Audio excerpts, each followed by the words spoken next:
Hello साथियों, नमस्कार। स्वागत है आप सभी का मेरे एक चैनल डीपीएस प्रो में।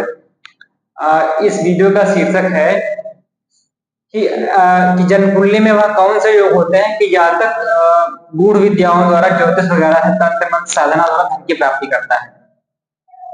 तो पहले तो लग्न बताओ, ये सिंह लग्न है, 5 नंबर की लग्न है। और गूढ़ विद्याओं जैसे ज्योतिष तंत्र में साधना अष्टम भाव से देखा जाता है। तो देखिए भाव इसमें कौन कौन से इन्वॉल्व होंगे, पहले ये देख लीजिए।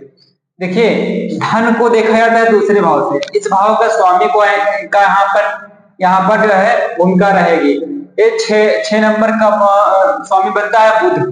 बुध को हम लोग लिख लेंगे। कहने का मतलब है दूसरा भाव आएगा, ठीक है। दूसरा भाव धन है क्योंकि हमको गूढ़ विद्याओं से धन कमाना है। अब पंचम भाव को ले लेते हैं। पंचम भाव हीलिंग का भाव है। हीलिंग का कहने का मतलब है उपचार। जो लोग जो है मेडिकल प्रोफेशन में है या फिर ज्योतिष वगैरह में है, वो लोग जो लोग उपाय बताते हैं वो यहीं से उनके उपाय काम करेंगे नहीं काम करेंगे, पंचम भाव बताएगा आपका कि आप कितने बड़े हीलर हैं। जो आप बताते हैं, जो आपको जो आप देते हैं लोगों को उपचार वगैरह रेमेडीज के तौर पर, वो काम करेंगे नहीं काम करेंगे, पंचम भाव बताएगा आपका। तो पांचवा भाव बहुत जरूरी है। इसका स्वामी बनता है गुरु, क्योंकि धन राशि है ना पांचवें भाव में। पांचवें भाव में धन राशि, इसका स्वामी बनता है गुरु। पांचवा भाव आ गया। अब देखिए गूढ़ विद्याओं का भाव यही है। तंत्र मंत्र साधना गूढ़ विद्याओं का भाव यही है। देखिए ये भाव है मंत्र का, ठीक है। पंचम भाव है मंत्र का। अब मंत्र कब सिद्ध करेंगे तो ये भाव डिफाइन करेगा ये वाला साधना करके। तो इन दोनों भावों का संबंध बनता है कारक सूर्य। मंत्र का कारक सूर्य है, साधना का कारक बृहस्पति है। इन दोनों की युतियां अगर देखिए, इस भाव का स्वामी गुरु है, इस भाव का स्वामी गुरु है। इस जन्म कुंडली में अगर गुरु और सूर्य का कहीं संबंध बने तो ऐसा जाता है साधना वगैरह से मंत्र सिद्ध करता है। कहने का मतलब ये है इस लग्न कुंडली के हिसाब से, ठीक है। 5 नंबर की लग्न कुंडली है उसके हिसाब से। हाँ, अब इस भाव का स्वामी गुरु को हमने ले लिया। अब देखिए किस भाव में हमको चाहिए, एकादश भाव। कहने का मतलब है हमको कौन कौन से भाव जरूरत है, दूसरा भाव जरूरत है। पांचवा हीलिंग का जो हम उपाय देंगे वो कार्य करेंगे कि नहीं कार्य करेंगे, ठीक है। पांचवा हीलिंग का और आपका अष्टम भाव गूढ़ विद्याओं का है, तंत्र मंत्र साधना का है और एकादश। इन भावों का संबंध बन जाए, इन भावों का संबंध बने तो ऐसा जाता गूढ़ विद्याओं तंत्र मंत्र साधना से धन की प्राप्ति करता है। तंत्र मंत्र साधना कहने का मतलब आपने ये तंत्र मंत्र साधना ऐसा होता है, ये पंचम भाव होता है इष्ट का।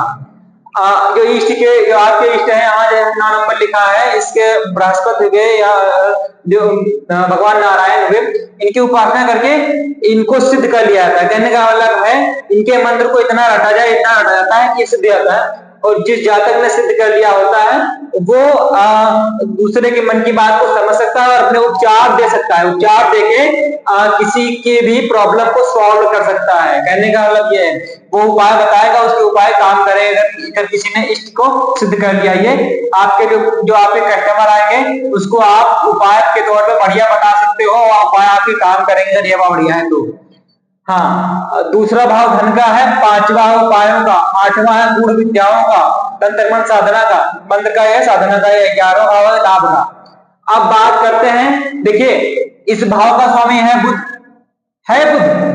ठीक है। दूसरा भाव आ गया। पांचवा भाव का स्वामी है गुरु, हो गया। आठवां भाव का स्वामी गुरु है, हो गया। और एकादश भाव का स्वामी है बुध।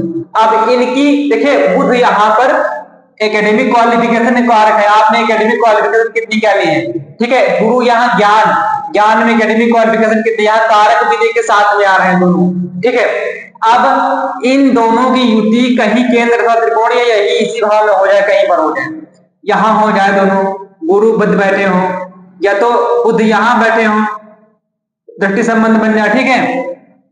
यहां ना बैठे हो तो गुरु यहां बैठे हो और बुध यहां बैठे हो, ठीक। यहां ना बैठे हो तो गुरु बुध यहीं बैठे हो, ठीक है। गुरु बुध यहां बैठे हो, गुरु बुध अगर यहां बैठे हैं तो ठीक है। हाँ, गुरु बुध यहां बैठे हैं। एक बात और, अगर जातक मंत्र सिद्ध करता है तो मंत्र कारक है सूर्य। सूर्य अगर जन्म कुंडली में बढ़िया है, देखिए सूर्य अगर अग्नि तत्व राशियों में है, ये कौन सी है, ये सूर्य यहाँ है, सूर्य यहाँ है तो, और सूर्य यहाँ है, कहने का मतलब सूर्य अग्नि तत्व राशियों में है तो जातक मंत्र सिद्ध करता है। वो दूसरा क्या होगा, मंत्र सिद्ध कर लिया आपने, इष्ट का मंत्र सिद्ध कर लिया और वो उपचार दे रहा है, उसके उपचार काम कर रहे हैं। अगर इन भावों के जो हमने भाव बता, दूसरा, पांचवा, आठवां और 11वां, इन भावों के स्वामियों का संबंध कहीं पर बनता है तो जातक तंत्र मंत्र साधना ज्योतिष से धन की प्राप्ति करता है।